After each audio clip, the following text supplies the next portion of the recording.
요즘 들어 주위를 둘러보면 재테크를 바라보는 사고방식 자체가 현명한 사람들이 많아졌습니다. 이제는 재테크라는 단어가 당연한 생활 용어가 되었고, 최근 금리 상승으로 모두가 돈을 불리기 위한 방법을 찾고 있어요. 특히 뉴스에서 6% 예금이다, 13% 적금이다 하면서 예적금을 하라고 부추기고 있습니다.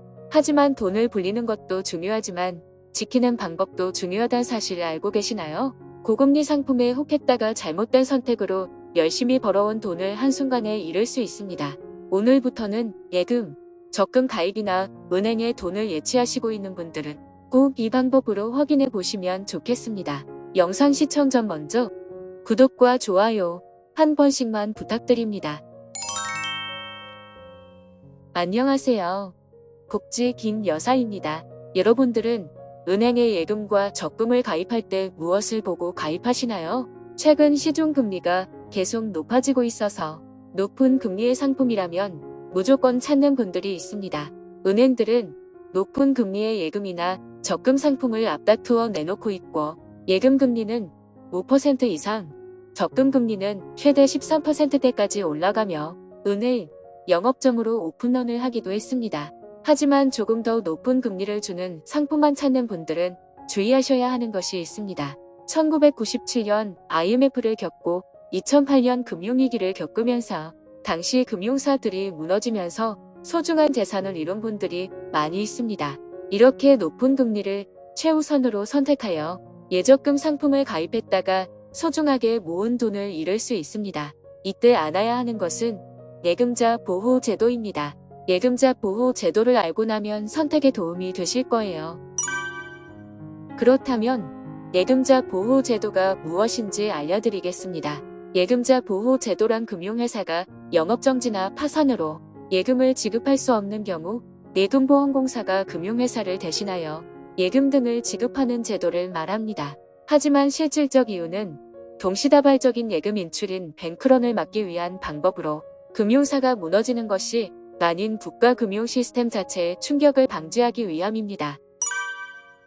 예금자 보호제도는 금융회사별로 원금과 이자를 포함하여 1인당 5천만 원까지 보장받을 수 있습니다.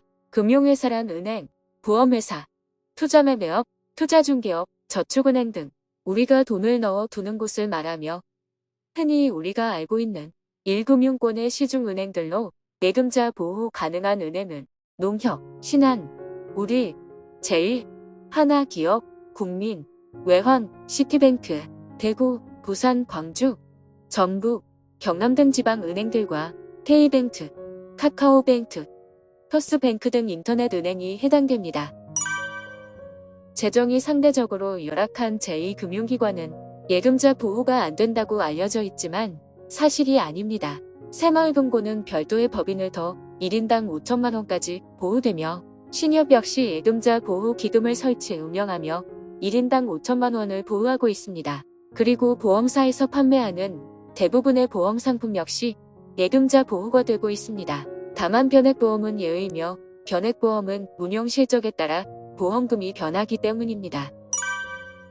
그렇다면 예금자 보호법이 적용되지 않는 은행이나 상품들은 무엇이 있을까요? 대표적으로 금융투자 상품이나 주택청약 종합저축은 예금보험공사가 보호하지 않습니다. 그 외에도 비보호 금융상품들은 양도성 예금증서, 판매조건부 채권, 발행채권, 수익증권, 퇴직연금 적립금, 선물파생 등 보호되지 않는 상품들은 주의해서 이용하셔야 합니다.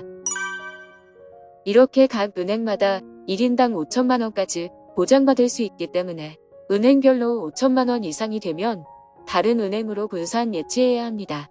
이자를 포함한 금액이기 때문에 5천만 원에서 예상 이자를 뺀 원금을 넣어두는 것이 현명한 선택이겠네요.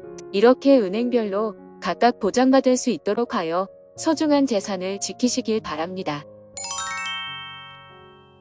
오늘은 여러분의 소중한 재산을 지킬 수 있는 예금자 보호 제도에 대해 알아보았습니다. 돈을 불리는 것도 중요하지만 지키는 것도 중요합니다. 리스크는 미리미리 준비해야 대비할 수 있습니다.